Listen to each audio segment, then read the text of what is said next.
are people who would say that you shouldn't mix music and politics, or sport and politics, or whatever. But I think that's kind of bullshit. Hello, I am Kev or Chronicle Magic, and this is my first actual video ever. So as a little introduction, I really love talking about shit I enjoy. Whether it be a game, or a film, or a show, or an artist I really like listening or learning about, I consistently want to talk about my interests. But the problem is, nobody in real life cares about Siren or Liberty Planet, The Spy Who Loved Me or Tetsuo the Iron Man, Soundgarden Wu-Tang Clan, The Simpsons and Seinfeld, Barbara Cougar and Gilbert Magoo-Luan, Nestor Makino and Fred Hampton, Mumi Abu-Jamal and Abby Hoffman, soccer and baseball, and 1984 or the Lorax. So that's why I created this channel, so I can be annoying about the shit I like. Got a minute? Huh? Get out of my space, schoolboy! So what else to talk about for my first video? One of my favorite bands of all time. Best fucking band in the universe. Rage Against the... Featuring Zack de la Rocha, Tom Morello, Tim Comerford, and Brad Wilk. Specifically, their song from the self-titled 1992 album, and why I believe it's one of the most important songs to ever be released. Alrighty then. But before that, why don't you become a subscriber, huh? We're not subscribers. Subscribers. Ooh. I know something. But for real, I hope to continue talking about shit I enjoy for a long time, and maybe even make this a living. Smoke? Everybody, I think I smell some smoke back here. Fire!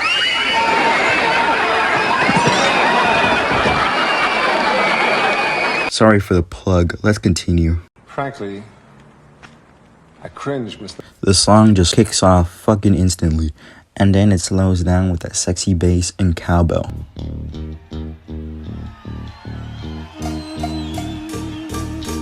But quickly amps up again with that.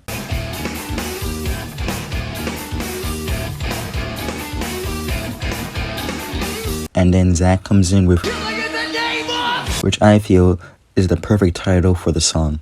An incomplete statement that perfectly captures how consistently the song's subject occurs. The subject being, of course, police brutality. Many people attribute the lyrics to being largely influenced by Rodney King, as it was released in 1992 after the LA riots, which were a result of the Rodney King beatings. But to my knowledge, Zack has spoken on the riots 2 times.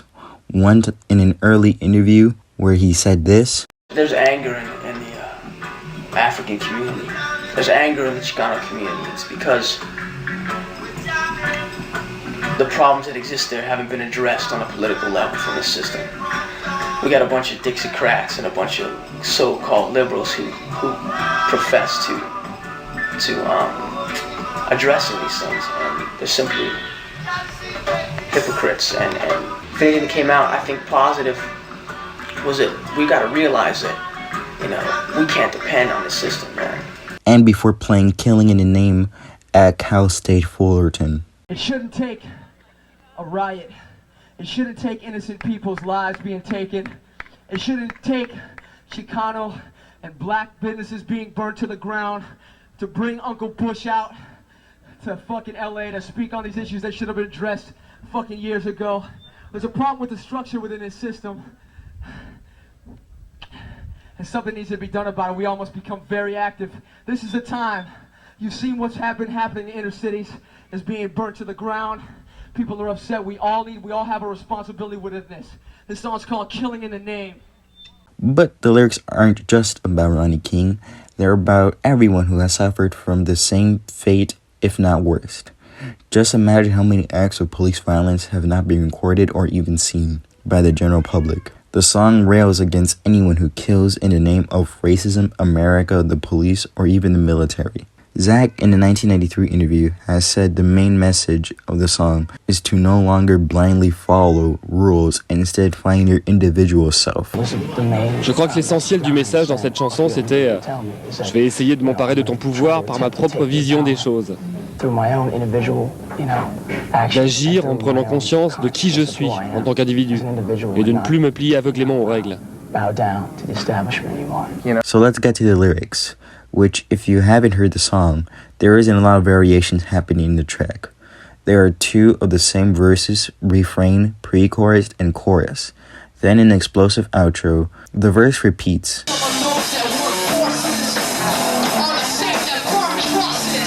which obviously makes the connection that those who are in the police force are the same ones who are burning crosses, which means that they're in the KKK. The Ku Klux Klan being an extremely racist and violent group, ultimately meaning that the police are just the KKK in different clothes, or in other words, extremely racist. The connection being made because of how often police beat on, burn, or even kill minorities with no cause and get away with it. The refrain is just, which I've already examined in great detail. Next is the pre-chorus, which is just hammering the phrase in the listener's head. The phrase means just how complicit the general public are to the police and their ways, especially with how the powerful use of fear and violence to make sure everyone is complicit to their ways. Whether in a protest or just at school, Zack, however, makes you question this, especially in the second pre-chorus where Zack adds, that really makes it certain that yes, you are practically under control if you do what they told you. Then the chorus comes in.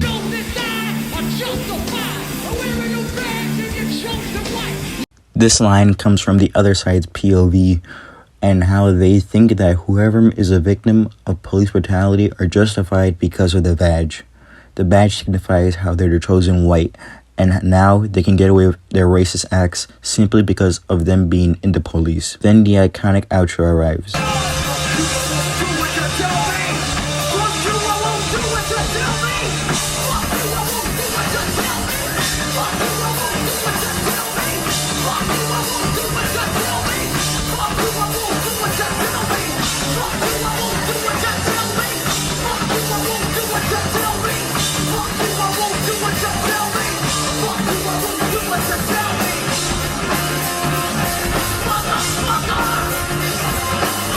Zack makes sure that we, and most importantly those in power, that he won't do what you tell him. No matter what or how much happens, he will still be resisting unjust authority and fighting injustices. That he will not do what they tell him to do, and he will not be under control. All with just 16 simple fucks and one motherfucker. The energy coming off Zack lands onto the listeners, which makes everyone scream, "Fuck you, I won't do what you tell me," on the top of their lungs. The most human phrase ever said. Everyone has that fuck you energy to someone or something, making the song perfect for that energy. Zack truly is the militant poet. Tom also discusses why this lyric is so important and powerful in an interview with Talib Kweli. With Zack's brilliant lyric, and to me it relates to something in the Frederick Douglass autobiography, where Frederick Douglass said he was freed from slavery, not the moment when he was released from his physical bonds. It was when Master said yes, and he said no. Very famous incident in 2009 when they performed live for BBC Radio 5. They were told they could not swear, and I think you guys know what happened next. Get rid of it. Sorry, we needed to get rid of that because that suddenly turned into something we were not... we were expecting it and asked them not to do it, and they did it anyway. So buy Joe's Records. Now, the actual music and instrumentals is what I believe perfect. The instruments always have that hard edge, which I fucking adore. That guitar riff is some good shit too.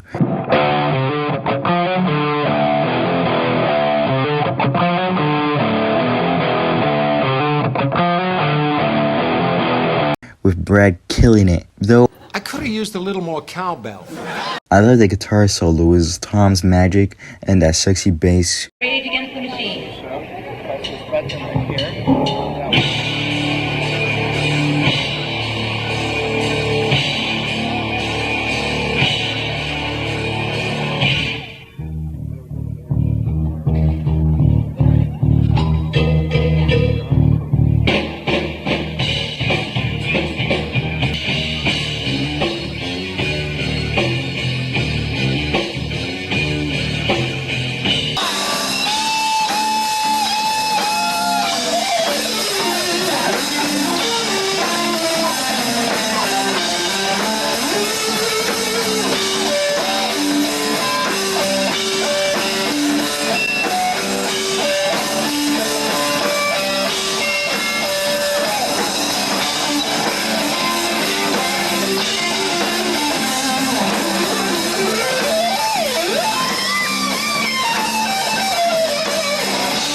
churches.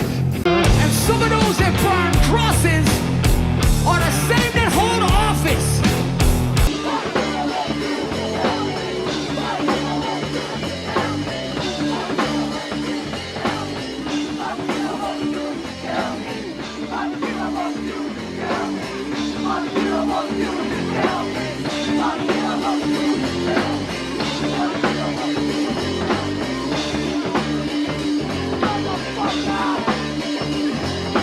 And those are the reasons why I believe Killing the Name by Rage Against the Machine is one of the most important songs to be released in the 90s and quite possibly of all time.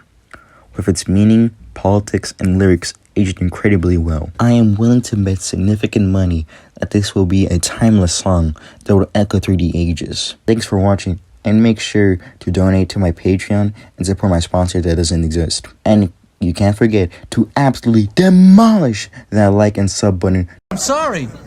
You've got to get a job. Damn it. Also, follow my socials, por favor. Okay, bye. Confrontation is inevitable. Upheaval's desirable. Revolution's necessary. Now you all know.